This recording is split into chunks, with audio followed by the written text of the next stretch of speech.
All right, everybody, welcome to the Fantasy Timeline. I'm Josh at Real Fantasy TL here with my man Bill at Super Duper Flex. Bill, introduce yourself. Let the people know a little bit more about you. Hey everybody, I'm Bill McCarthy. Like Josh said, at Super Dupaflex on Twitter. Love Dynasty football. Dynasty Superflex is probably my main, my main game. I'm in 15 leagues, 15 Dynasty leagues. 12 of them are Superflex. I have a blog, superflexfootball.com, and I am the QB analyst for Rookie Digest. And yep, that's me. All right, everybody. So make sure you check all that stuff out from our man at Super Duper Flex. I'm Josh. I'm in now 11 leagues.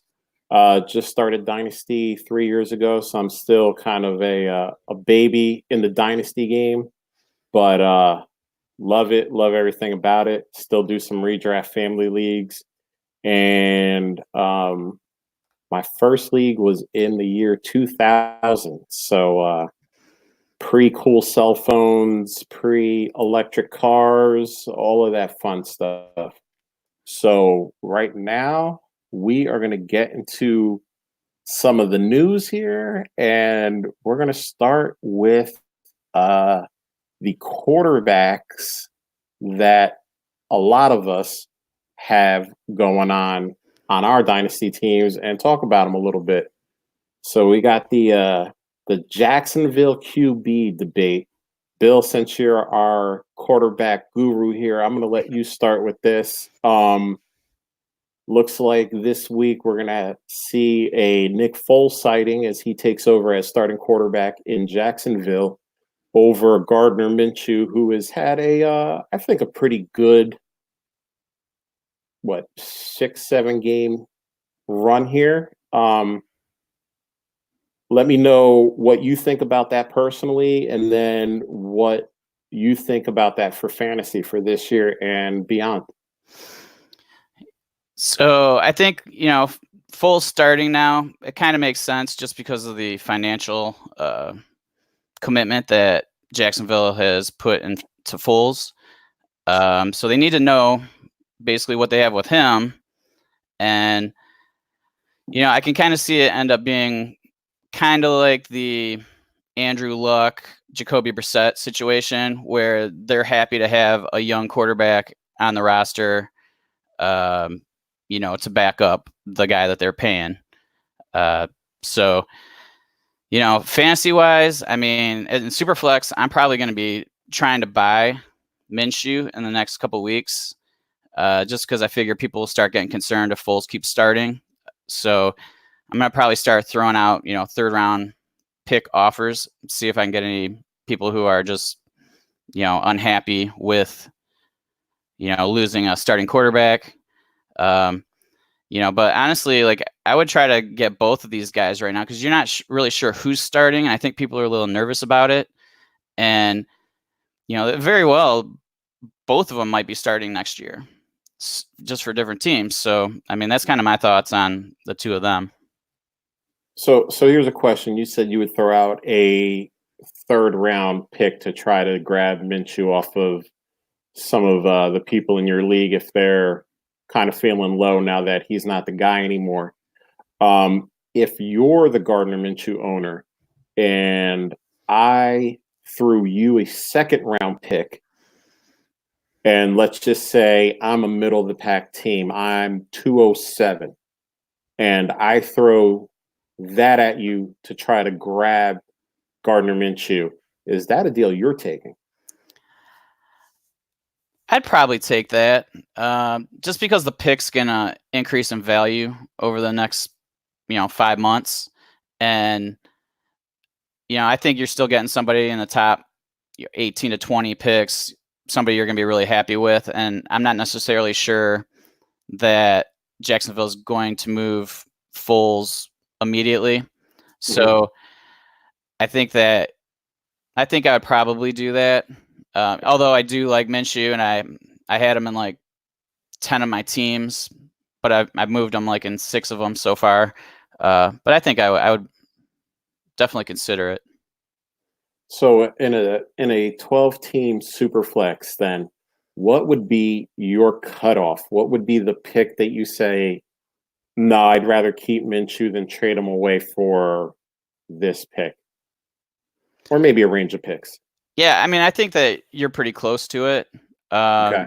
I mean, I think when you start getting into like that end of the second round, I'd just rather hold on to a guy that I feel comfortable has shown as a starter in the NFL. Mhm. Like I scooped up a bunch of Brissett after 2018, Mhm.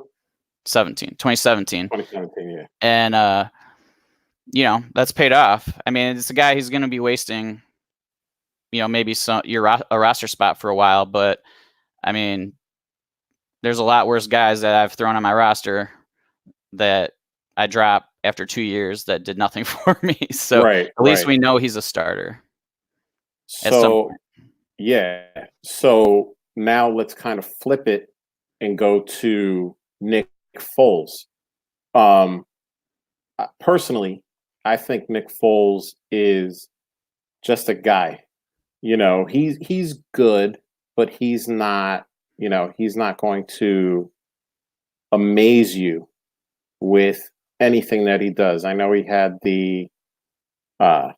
had the postseason magic in Philly for a couple of years, but at this point in time, he's just coming back.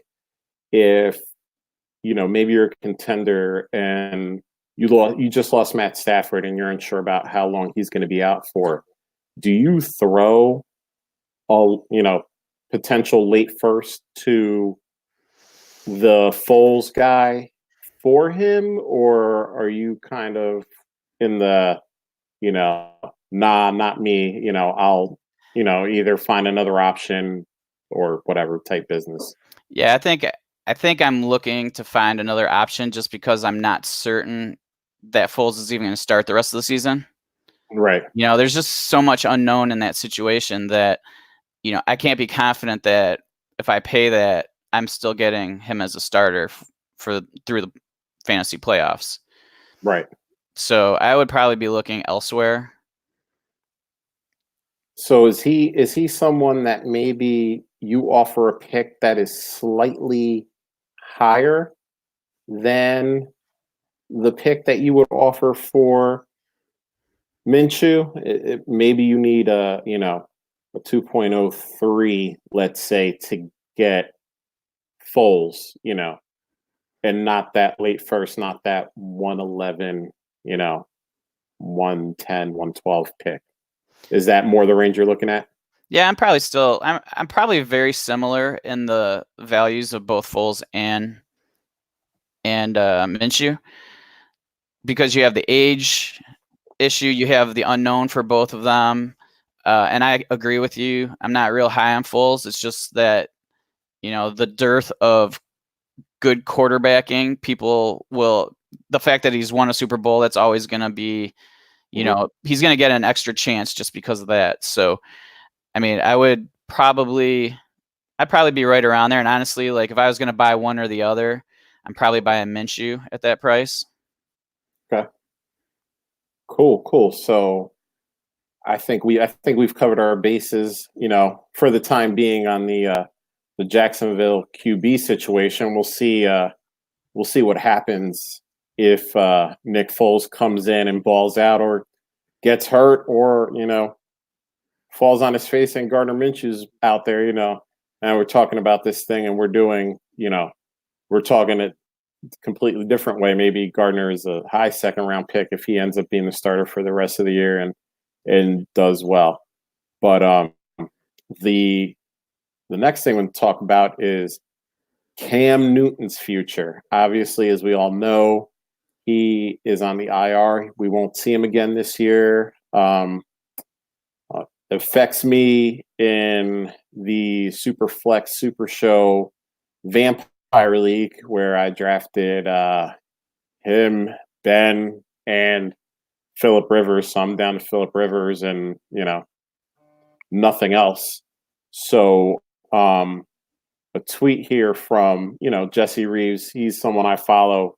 Guy is always just killing it, has a lot of good stuff. Follow him at Jesse Reeves FF if you're not.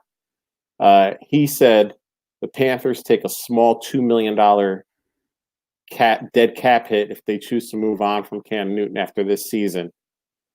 His accolades lead me to believe that Carolina would trade him before outright releasing him. Is he a Panther next year? And if not, where's he going? So I guess the question is he a Panther next year, in your opinion? And if he's not, where does he go? And what does that do for his fantasy outlook? So I'd have to find out like what Cam Newton's salary is next year. I know it's a $2 million hit if they cut him. Let me look that up for you. I think it's I'm doing that right now. So I think it's 19.1 or 19.2. I believe. I could be wrong about that. Okay, it's 21 mil. So it's 19.1 is the is like what they would save if they cut him. So 21 million. So 19 million is what they'd be saving by cutting him. So that's a pretty solid. Dang, I should have looked to see what their salary cap looks like hit was. Yeah, but like, if it's gonna help them get some free agents, I can't imagine he's gonna end up being on their team next year. But I guess it all depends on the health and how much he improves, because it's hard to like just sell your the best quarterback of your franchise history, and get like a 5th round pick or something like that. So yeah, well, I guess my deal is it doesn't seem like it's a good deal, but if their plan is to outright release him, I guess getting a 5th is better than just outright releasing him and getting nothing. I guess he would end up moving into that whole compensatory formula that no one knows what it actually is. But so you think he stays then? Is that your guess right now? it's obviously it's down to his health. So if the doctors think that he's going to improve, then yes. But if we're looking at Cam right now and making that decision, I have to think that they're going to try to move him. And the question after that is Allen the answer? Right. I can't imagine that he's a top 16 NFL quarterback. So I imagine they would end up drafting somebody or signing another free agent. But gosh, that's just even saying that makes me think that they're going to do everything they can to have Cam on the roster next year, unless they just can't afford it. Because it looks, after looking at the salary cap, it looks like they're kind of middle of the pack for the salary cap hit. And they also have Will Grier on that roster, which I think they spent the 3rd on last year. So my thing was always that if they do get rid of Cam, I don't think Kyle Allen slots in as the automatic starter. He's done well this year. No one can really deny that. But I think that, he is, I think they're going to want to see what they have in Will Grier to see, just to see, even as a preseason battle, if Cam isn't there anymore. I personally think that Cam is gone. I think the cap savings is going to be too much for them to deny, especially since they're going to have to pay Christian McCaffrey a whole lot of money. They also have DJ Moore and Curtis Samuel on their offense, which I'm assuming they're going to need to allocate money for. And I think he goes, I'm not sure if they outright release him or if they trade him for something, but this has been very popular in the Twitterverse. Chicago, they don't have a 1st round pick this year, so they're going to miss out on this kind of crop of high profile 1st round quarterbacks that's coming out this year, unless obviously they trade into the spot. Um, and I can't believe that I understand Trubisky had 3 touchdowns. He beat the Lions. It's awesome, but the rest of the season shows that he has been anything but awesome. Um, and I think it would be interesting seeing what Cam could do with David Montgomery, with Allen Robinson, Taylor Gabriel, you know, et cetera, on that team. Maybe he can make Trey Burton a thing, um, or Adam Shaheen a thing. But yeah, I think if he goes anywhere, that's where he's going to end up going. I think that he is going to, um, I think that's the best spot for him. Obviously, there's some other spots. I mean, the Chargers are talking about possibly getting rid of um, their quarterback. Maybe Philip Rivers. It's his last year. He's getting older. And there's a couple of other hot spots that I'm sure are going to open up, and they're going to be available for him to go there, and if not outright start, compete for a spot. So that'll be interesting to see. I'm curious. I am looking forward to it because I think if Cam Newton's healthy, he can still go. But, it all depends on health. It all depends on, what Carolina wants to do in the situation. And, and that's going to be the biggest factor, obviously, is whether Carolina wants to pay that money or not. But now onto something a little bit more maybe polarizing. Is Lamar Jackson your MVP? And not just NFL MVP, but also, to this point, the fantasy MVP. I saw I believe it was Adam Schefter tweet. Hold on, I'll pull it up real quick because I saved it just for this. He has more rushing yards in his first 16 games than LaDainian Tomlinson. He has more wins. I lost it, but more wins than Patrick Mahomes. I mean, he's pretty much beaten every great quarterback. He's more accurate than Drew Brees was his first 16 games. I think has more yards per attempt than Tom Brady in his first 16. I mean, just crazy. I think it was Adam Schefter that put it out. Just craziness. So, yeah, is he the NFL MVP, and is he your fantasy MVP? So let's start with NFL. NFL MVP, I can see the argument for him. I would say it's probably him or Russell Wilson at this moment. That would be my guess, would be those two.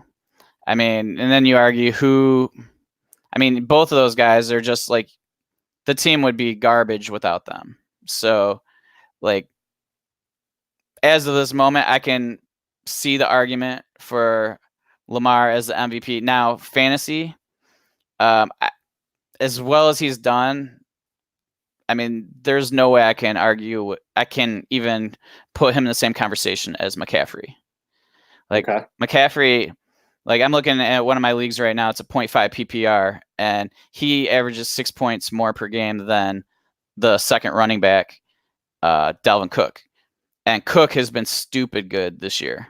So, like, as good as Cook has been, he's still 6 points behind Christian McCaffrey. So, and Lamar is like 3 points higher than the next quarterback. So, that being the case, there's no way I can make him the MVP over McCaffrey for fantasy purposes.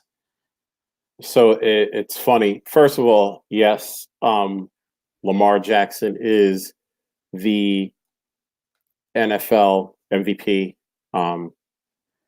right now. I mean, obviously, if he gets hurt or something happens, subject to change. But if the season ended today, he's the NFL MVP. Someone that we both listen to, Stompy had been, you know, just Clamoring. stomping that point home to anyone who would listen. Um, I know that I thought he was a talented guy. I was just unsure about his accuracy. Obviously, I believe I heard something today.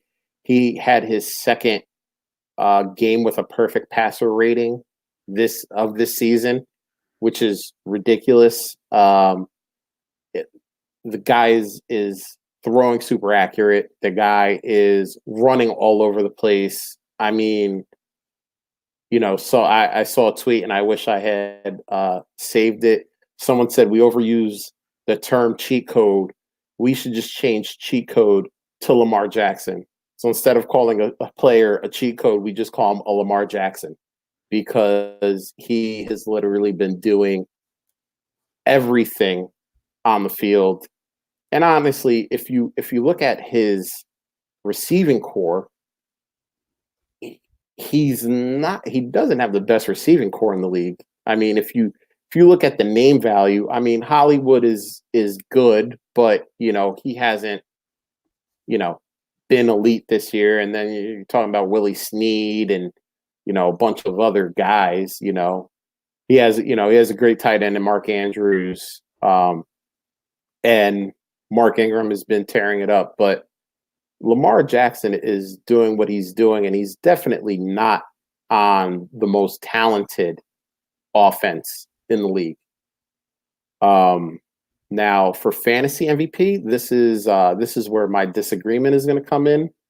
I think he is the fantasy MVP, and don't get me wrong, Christian McCaffrey is, I mean, he is playing at a level that I've only seen maybe LaDainian Tomlinson play on.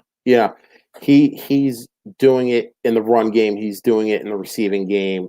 I mean, if Kyle Allen goes down, maybe they just put him at quarterback and let him throw the ball too. I don't know, but he's been insane. But before the season started, there were a lot of people who were saying, I'm going to take Christian McCaffrey 101. That wasn't a unpopular opinion to have before startups were going on. I know a lot of people in Scott Fishbowl that took Christian McCaffrey 101. But even in Superflex, and we were talking about this before the show started, even in Superflex, I mean, Lamar Jackson was a second, third round pick. And these are drafts where quarterbacks are going early and often. And he right now is on pace to outscore what Patrick Mahomes did last year. And we thought that was going to be one of the best fantasy QB seasons that we ever saw.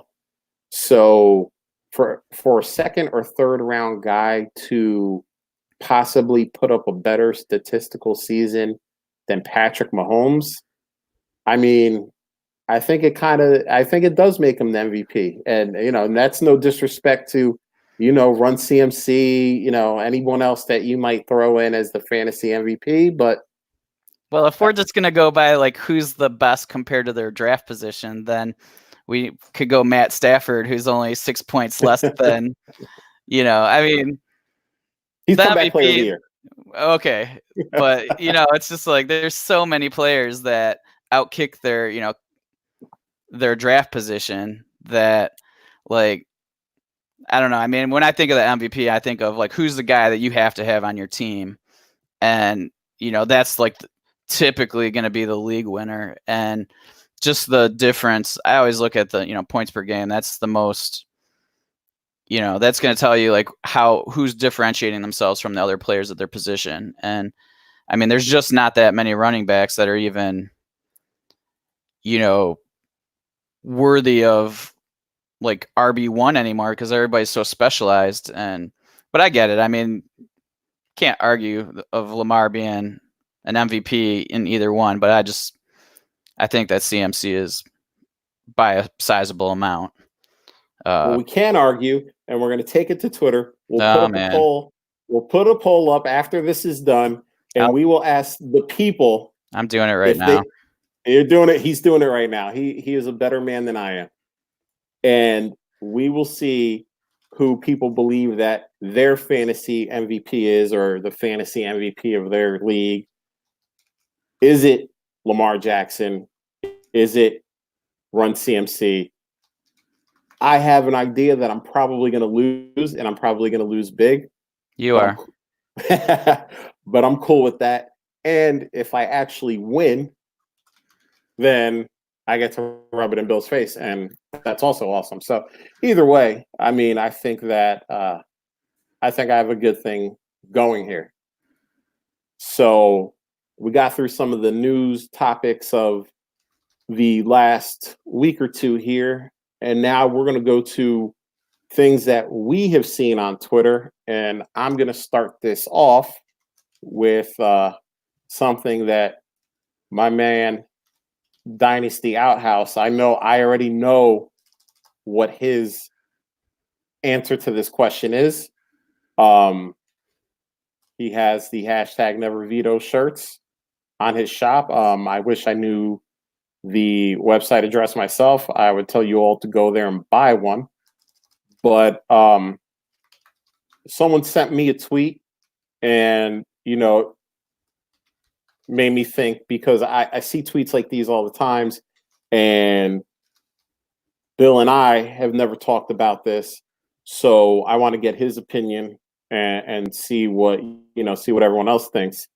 This is hello at Buffaloes underscore. He's saying league argument, please retweet. Is Jalen Samuels and a 2021 third for James White veto worthy? And this is a dynasty league, just in case that sways you in any way. So the question itself, I don't think really matters, even though my opinion, that's a never veto. That's a non-vetoable trade, if that's a word. I may have made that up. I may have Shane Manila'd that and just made up a word. But what do you think? Are you hashtag never veto, or are you okay veto? So yeah, I'm never veto unless there's some sort of collusion going on. I mean, if there's something that is noticeably like just terrible of a trade, and I'm a commissioner in I think 7 leagues, and I may talk to MFL to see if there's any sort of shenanigans going on, like with IP addresses, that sort of thing. But I've never really encountered that. Like, I don't even flinch at trades anymore, because there's so many trades that people think are terrible that next year this time are the complete opposite in value. Right. And it's just, people get so worked up about stuff like that, and those are typically newer players that don't really understand values or understand the swing of performance and situation. And people are gonna, if somebody's gonna rebuild, obviously somebody's gonna pay more for a certain player. There's just so many different variables that can account for value. And so no, I never veto. I never will allow one unless there's collusion. And then it's just cheating. It's not necessarily a vetoable trade. So right. I'm the same exact way. I mean, I'll tell you about a trade I made in a redraft league 5-6 years ago. It was a while ago. I can't even remember when it was. But I had Greg Olson, who was like tight end 3 at the time, and I offered him and a random third string wide receiver to my brother, who was in last place, for Gronk, who was the hands down number 1 tight end. Everyone in my league was going nuts. They were they were on the chat board. Oh man, it's because it's you and your brother. And I asked an honest question to everyone. I said, "Did you approach him with a deal for Rob Gronkowski? Because if you did and he shut you down and it was a better deal, I totally understand your anger." Everyone was like, "No, I never went to him." I said, "Well, that's your fault." I went to him. I figured, especially in a redraft league, my brother's in last place. We're creeping up on the playoffs. He's not going to care. And he didn't. He knew he was out. He knew his money was already paid. He made his donation. And he was like, "Hey, I still get Greg Olson. It's not like I got, the 28th tight end. I got the number 3 tight end and some random third string wide receiver that I'll probably never use, but cool." So we stroll into the playoffs. I'm high on the hog. I'm the 1 seed. I'm going well. Gronk gets hurt. He misses a game. He plays poorly in another game. Meanwhile, Greg Olson is just catching everything that's thrown to him, scoring touchdowns. And during the playoffs, because I remember I looked this up because I wanted to throw it in everyone's face after they, complained about the deal for probably a week straight. Greg Olson actually ended up outscoring Rob Gronkowski by almost 4 points a game during the playoffs. On paper, when the trade was made, it looked like I fleeced my brother and I just, I robbed him and it was collusion and all this stuff.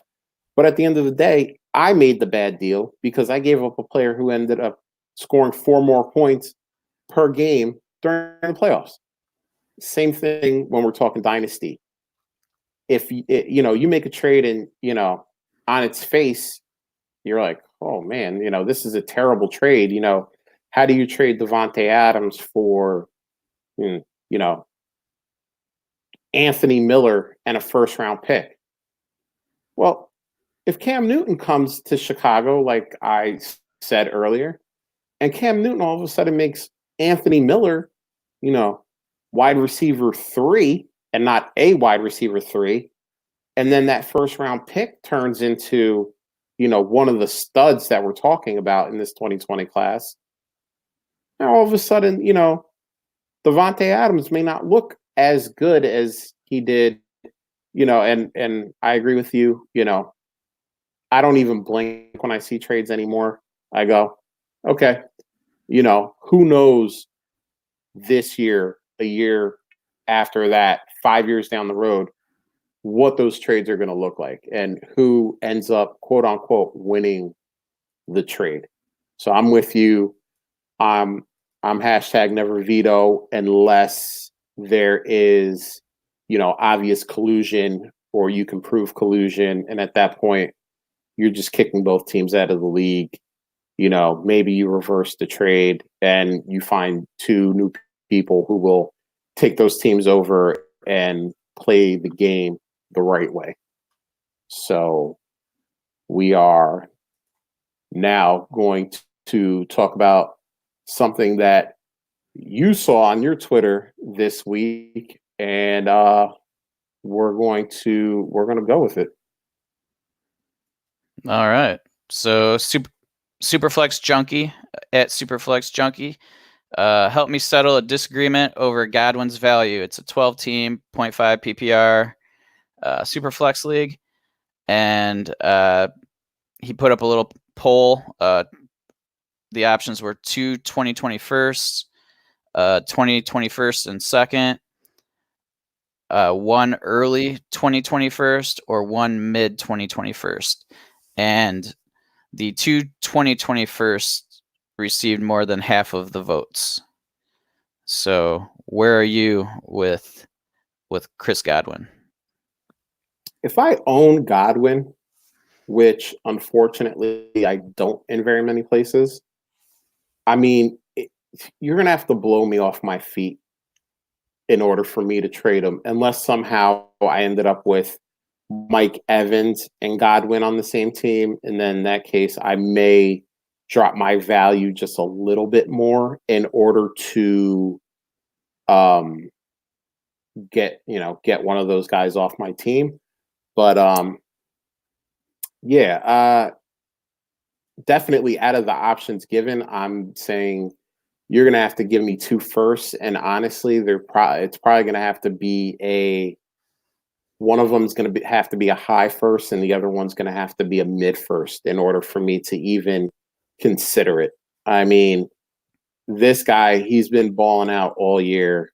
Yeah, there's been, there've been a couple of games where it's flip flop between him and Evans, but I mean, as the banner says, give me Godwin. I want him on my team. I want to keep him. He's young, so especially in a dynasty format, you have a guy for the next at least 5 years that's probably going to be putting these numbers up, especially in a Bruce Arians style offense. Especially with Mike Evans taking away number one coverage from him. And remember, he's doing this with Jameis Winston. I mean, he's not doing this with Aaron Rodgers or Tom Brady. He's doing this with Jameis Winston, who probably will not be the starter in Tampa Bay next year. So if maybe they bring in Cam Newton,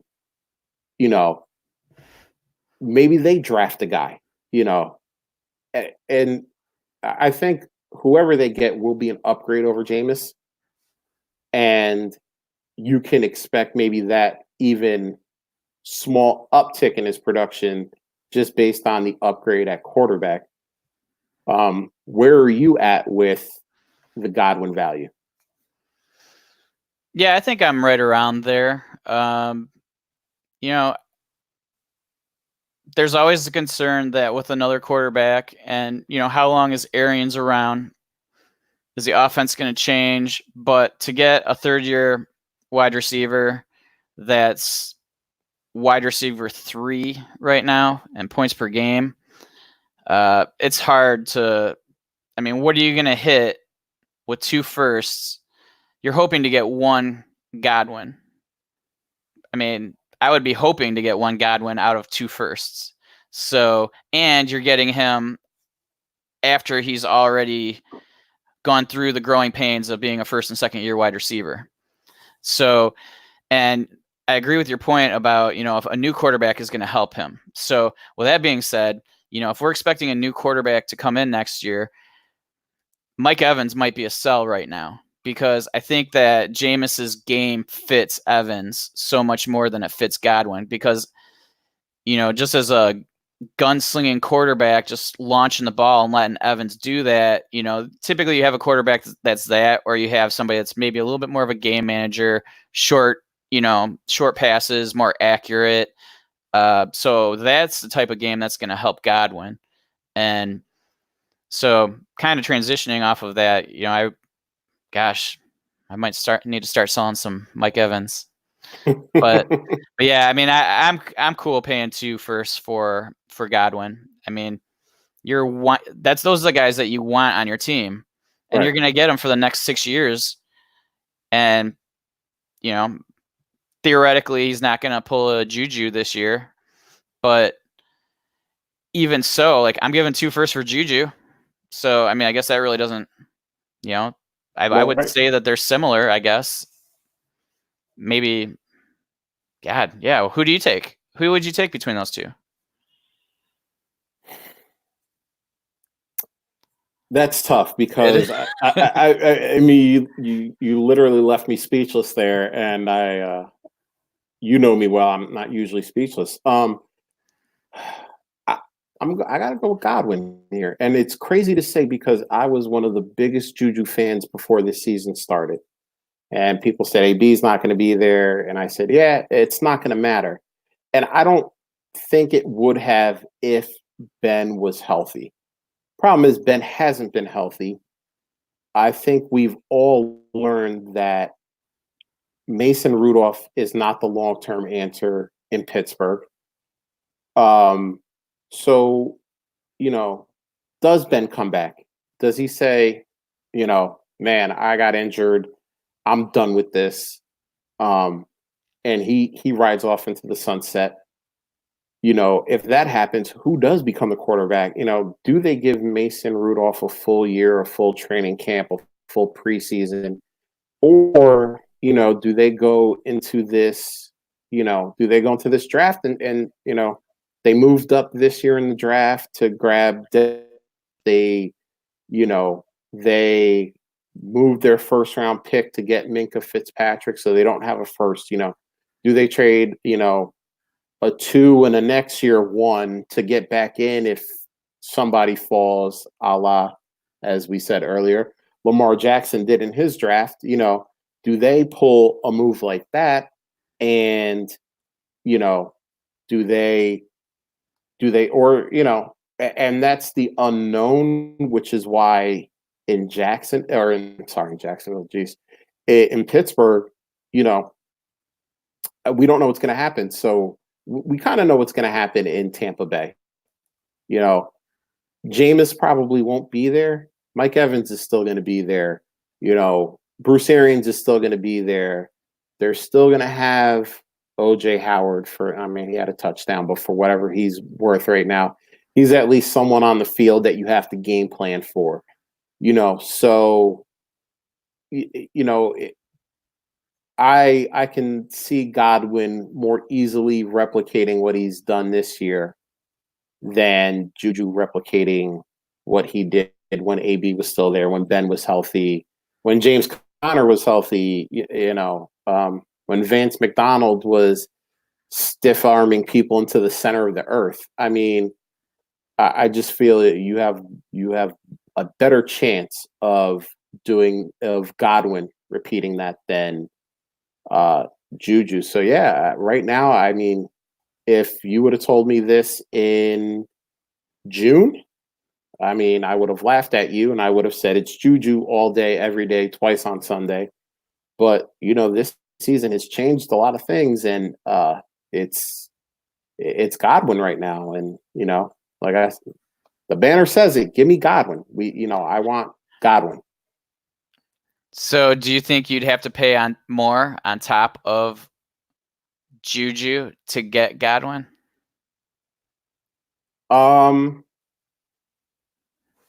If I own Godwin, I need Juju plus. What's the plus? I'm probably saying probably the best I would get is Juju and a high second. Is probably the best I'm going to get, unless, again, I've got lucky and I'm targeting a team that has both Evans and Godwin on it, and maybe I can get Godwin at a little bit of a value because that guy is probably frustrated trying to figure out, do I play both? Which one do I play if I'm not playing both? And going through those headaches every week. So, but yeah, I can probably only expect, if I own him, to get Juju and a second. But if I'm buying him, I'm like, hey, here's Juju and a low second. This is my best offer.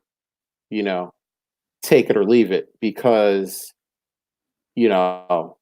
I think Juju in a first might be a little hasty, and that just might be me. I'm a more conservative trader, so I don't think you're getting that offer, right. Ever. I don't think that anybody's giving up a first or, and Juju for Godwin. We just talked about, Godwin being 2 firsts. Right. So, Juju's still worth a couple firsts. So, essentially, that would mean that you believe that Godwin's worth 3 firsts. Right. So, I could see a mid-second if somebody really wants him. That's what I would probably need just to move him, just because, otherwise, why not just keep him on your roster? There's not that great of a difference between the two of those. There might be a little bit more risk with Juju, but Like, I'm not moving him for less than a second. Right. I mean, that is the crazy part about this whole debate is, you know, at that point you have to figure out where you value Juju, because are you more pessimistic, kind of like I am, where I really don't know what's going to happen offensively in Pittsburgh over the next couple seasons. I don't know who the quarterback is going to be. I don't know, you know, what, can some of these players who were great last year, can they kind of repeat that in 2020? So, I have Juju in the league and it's a total rebuild. And I've said, hey, if you want Juju, you know, throw me an offer. And people have thrown me offers and they have been, I mean, just complete lowball offers. And, some of the responses I've been getting is Juju's inconsistent. Juju doesn't have a quarterback. Juju doesn't have another receiver that, can take some of the pressure away like he did when AB was, and a lot of it is just talk. A lot of it is just to try to get you to bring your value down. But I mean, there are some legitimate points. I mean, Juju doesn't have a good quarterback. Juju doesn't have another receiving threat to pull some coverage off of him. It's a lot of the points are true. So, again, I know in some leagues there's probably someone who says, "Yeah, I'll take Juju for 2 firsts," but I think there are other leagues where people are turned off by Juju because, you know, what is, you know, what is his future? So I just was on. I read this. Scott Barrett posted a tweet maybe a couple hours ago. Mhm. This is comparing Juju to Deontay Johnson since Deontay Johnson's first start in week 3. Okay. Juju, 220 routes to Deontay, 190. Juju, 38 targets to 35. 25 receptions to Deontay's 26. 340 yards to Deontay's 321. They both have 3 touchdowns. Wow. So Deontay Johnson is matching Juju since he started in week 3. And his wide receiver rating is 130.8 compared to Juju's 87.7. And he's 0.14 more yards per route run than Juju. So I learned something today. I learned that I need to put in an offer in every league that I'm in for Deontay Johnson. Hopefully, none of those people in any of those leagues listen to this, because I'm going to try to get him at a discount. Because do it now. I'm going to trade me a second for Deontay Johnson and go home happy, because if he is pretty much matching what Juju is doing, and as we have talked about, Juju, depending on who you talk to, is anywhere from a first to 2 firsts, and I can get Juju's production for probably a late second in most leagues. Yeah, I'm gonna do that. And you know, you don't. I mean, and Deontay's doing this with all of the negatives that I kind of listed for Juju. He's doing this with Mason Rudolph. He's doing this with James Conner, who's been hurt. He's doing this with, Vance McDonald, who hasn't been Vance McDonald. An upgrade at quarterback probably, probably helps Juju a lot more, but it probably still has to give him a slight uptick. So, yeah, I might even be trying to throw out some thirds there just to see if I can get them on the cheap. But yeah, I doubt you'll be able to get that. I mean, but it might be worth a shot. Opening offer. Yeah, for sure. And let's see, divided by 8. Yeah. So I hope right now, first episode, we will have Well, some people in my leagues that aren't listening yet, I'll eventually get them all to listen, but they're not listening yet, and I'll get me some Deontay Johnson There you go. And take it to the bank. Yep, and so obviously fantasy from 3 through now is the same. They're very close in fantasy points just based on those stats. So since then, Juju is the number 45 wide receiver. So I mean, the argument is like, yeah, you can say Juju's the 2 first value right now, maybe, but it's definitely trending down. So if they're matching, if he's matching to Deontay, so Deontay's the number 44 wide receiver since week 3, and Juju's the number 45. That's crazy. Yeah. So, I mean, maybe they both end up reaching an equilibrium of like 1 first for each of them. Who knows? Right. But yeah, it's worth checking out Deontay in your leagues. I have him in a lot of leagues. He was like one of my guys to draft in the 3rd round this year. So I have quite a few shares of him, and I'm not moving him for. If somebody offers me a second, I'm not moving him. Okay. But he's been one of my guys, so I'm kind of like, I'm probably a little more attached to him than most. Oh. But he's showing. Yeah. So people, get you some Chris Godwin. We've learned, get you some Deontay Johnson. And don't sell low on Juju yet, but kind of keep an eye out on what's going on. So now we're going to talk about some things that we've seen on the fantasy timeline Twitter feed, and I'm going to let you go first. All this says is be decisive. Let me know what you're talking about. So Drew Kozak from D101 Dynasty 101 wrote something on Twitter about decisiveness is such an underrated necessity in dynasty leagues. Trade offers fail, teams fall apart, and waiver gems are often missed simply because the owners fail to make a decision. And that kind of hit home. It just because there's so many times where I'm like, man, I think I should make an offer for this guy, or man, I should probably start this guy, but then I just don't take that next step to make that decision. And then sure as it happens, like the guy that I was trying to get, I waited too long. His value jumps up a round of picks, or, so that's just something that when I read it, I was like, yeah, that's something that I felt was worth at least bringing up.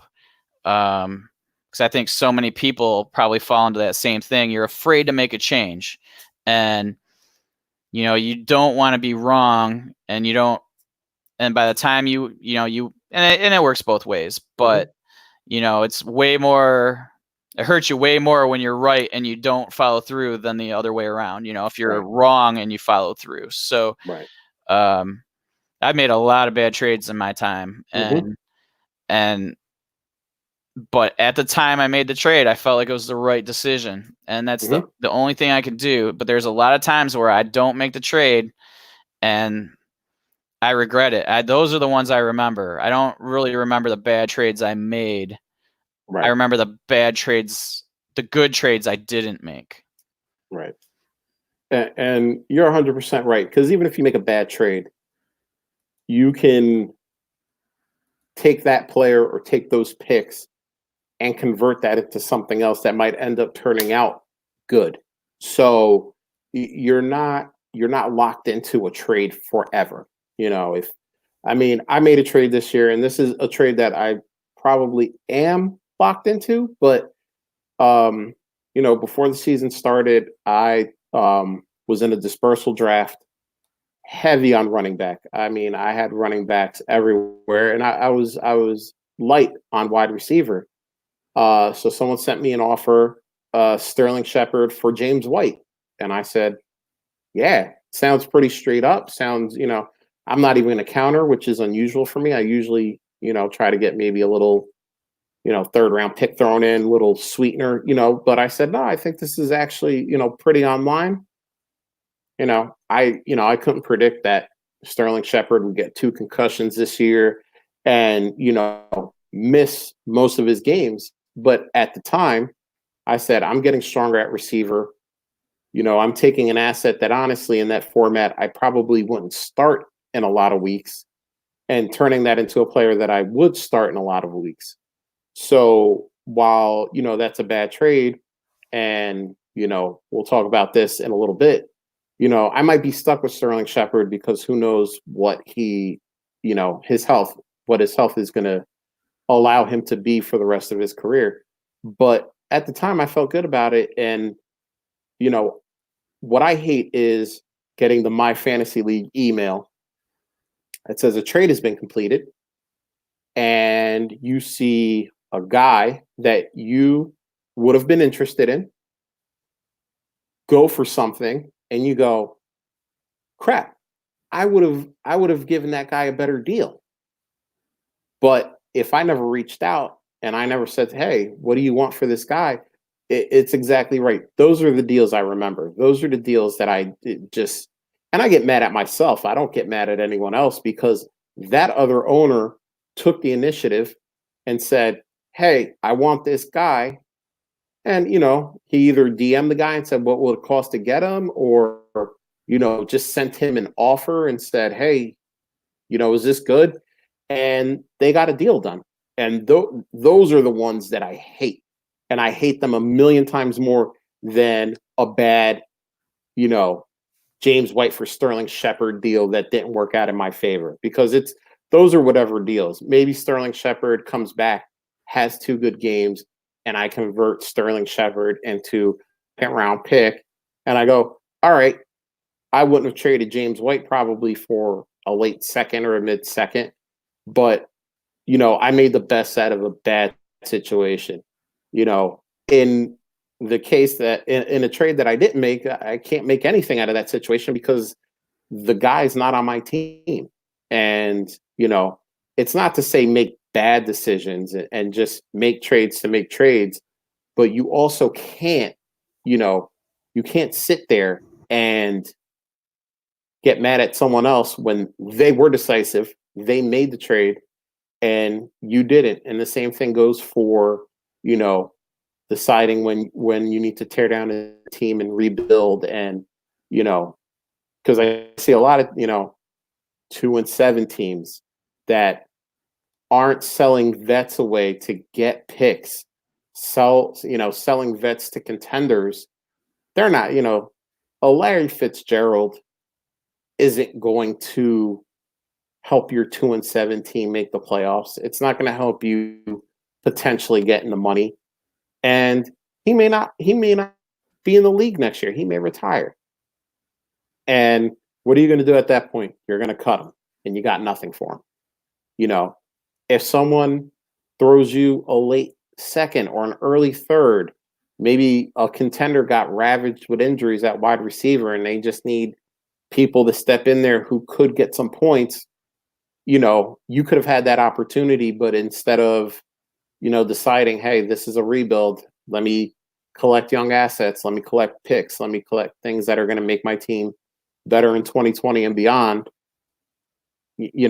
Again, it's all about decisiveness. And, that is, that's where it's at. I 100% agree. I don't remember the person's name that you referenced in the tweet, but I will make sure to give him a shout out when we tweet about this podcast and about this live stream. I'm going to give him a shout out because it's a really good point. Decisiveness. I don't know if you have anything to add, but nope, I gotcha. Cool. So something I saw on the timeline that I thought was interesting, and this comes from Mike Zoltan at Mike Zoltan 9. What is the max pick that you would give up for Brandon Cooks? And he had a whole bunch of options. He had 1-1 to 1-6 that got 0%, which I thought was kind of funny because you think there'd at least be one guy who would be like, Yeah, I'd give 1.6 for Brandon Cooks. And there were other options that ranged all the way to the end of the second round. Um, my opinion, and Sterling Shepard also kind of rolls into um, this conversation. I get scared of guys like this. I mean, multiple concussions, um, missing multiple games. You know, I those are guys that I don't want on my team, even for a depressed value. Because you just don't know if these guys are going to play again. I mean, maybe in 2020 they give you 2 or 3 really good games, and then another concussion happens, and eventually these players, they have to look out for their own health, and so these. I'm very risk averse when it comes to things like concussions. I mean, you tear an ACL, yeah, it's going to take you a little bit to come back from it, but you rehab and you get stronger and you eventually get out there and you kind of do your thing. But, concussions and head injuries and neck injuries are a whole different animal. And I'm no doctor, but yeah, those are not the type of guys I want on my team. And Bill, I don't know how you feel about them, but tell me. So what would you give up for him? I don't think I would. It just scares me too much. I mean, I guess he had options ranging from 1.1 to 1.6, 106 to 112, 201 to 206, and 207 to 212. So if I had to pick out of those values, I would be in the 2.7 to 2.12 range. And it has nothing to do with talent. I mean, Cooks is an amazing receiver and a receiver for the majority of his career so far that was extremely underrated, but at least in fantasy circles. But again, I don't know what to expect from a guy who has had multiple concussions over his career, has had multiple concussions this season. I don't know if I want those assets on my team. So I think I responded to that tweet, and Okay. I think I said 204. The 204 to 207 range was kind of like where I would start considering it. Right. Because once you get, that's like the 16th pick in the draft. I mean, it's kind of a crapshoot by that time. I'd probably pull the trigger in that range. And I mean, you remember there was a couple years ago when Devontae Adams had like 2 or 3 concussions, like Yeah. bam, bam, bam, like right in a row. And then the next season he had an incredible season. So Right. like, I don't want to pass. That would be like one of those, like where I would regret not making that trade, Mm-hmm. because I just feel the upside so high compared to like typically what I'm going to get from that pick. Right. And so I'm probably willing to roll that dice, or the dice for that. But I get it. Like, there's a lot of guys that don't want on my team for the same reasons, but I just don't feel like their upside is probably as high as his, so I'm willing to take that risk. But I'm not gonna like buy him in every league or anything like that. But he's a guy like in my 15 leagues, maybe I get him into, Right. just to, have him, get him cheap, see what happens. But I don't think there's anybody that's gonna sell him for that. Right. Like, and that's the other question. Like, okay, what are you willing to pay? Yeah, what is someone willing to sell it for? And Yeah. I'm not sure. Like, if I have him, I'm not selling him for less than a first. Right. So I think that you're just gonna be stuck where, like, people are so far different in their valuations that you're just not gonna get them. Yeah. I mean, I think you almost have to hope that the Brandon Cooks owner is someone like me who's really scared about the situation. And, I mean, if someone threw me the 204, I'd probably pull the trigger, almost immediately because um, of my fear when it comes to head injuries. So, yeah, I mean, I think guys like Cooks and like Sterling Shepard, Um, you know, again, if you're more like Bill and you say, "Hey, I want that upside," you know, maybe you float, what you think is an appropriate pick that way, and see if a second rounder, a third rounder, mid mid to late, and I know Cooks and Shepard healthy have totally different values too. So that's why I'm kind of saying second to third range, because maybe a high third gets you Sterling Shepard, and you're a little bit more confident in the fact that he'll come back. And I mean, he has been a good receiver when healthy, so it's not like he has been a bum or anything. But you know, um, yeah, I think that is the that's the way to do it. And maybe the play is to wait till it's get closer to draft time, and Yeah. then somebody's like, man, he's been sitting on my bench. I want to save that roster spot. I want to. I just want to be rid of him now. I don't want to Hmm. go into next year with a guy that I may end up having to cut. And you wait, if you're the buyer waiting until then, maybe you do offer a late second and somebody takes it. Hmm. So there's a lot of options, but then you're taking the risk of him if he comes back and blows up. Yeah. Then you've lost that, and that's that being decisive. And Right. so I mean that's you're kind of just if you don't want to pay that 204 and you do want to pay that 210, Hmm. then probably your best bet is to wait Yeah. until closer to draft time. And realize on your point, those 2020 picks, I mean, once the season is over and we do the combine and we start, hearing all the talking heads do their draft coverage, and the value of those picks are just going to skyrocket too. So, a 204, the value of a 204 right now is going to be the same as the value of a, 207 or a 208 by the time we are approaching the draft, because the value is just going to go, is going to go up, because we're going to hear about not only all the guys that we've been hearing about for the last almost year, your Jerry Judys and your Tuas and all that, but you're also going to hear about, the hidden gems that everyone's going to start talking about, and those guys are going to gain value. So, yeah, and the cool thing about decisiveness is I think we're both being decisive, even though we both have differing opinions on this player's value. You know, you would say, hey, I'll shoot you a 204 right now if you're willing to give up Cooks. And I think I would be decisive enough to say, yeah, I'm worried about his head injuries.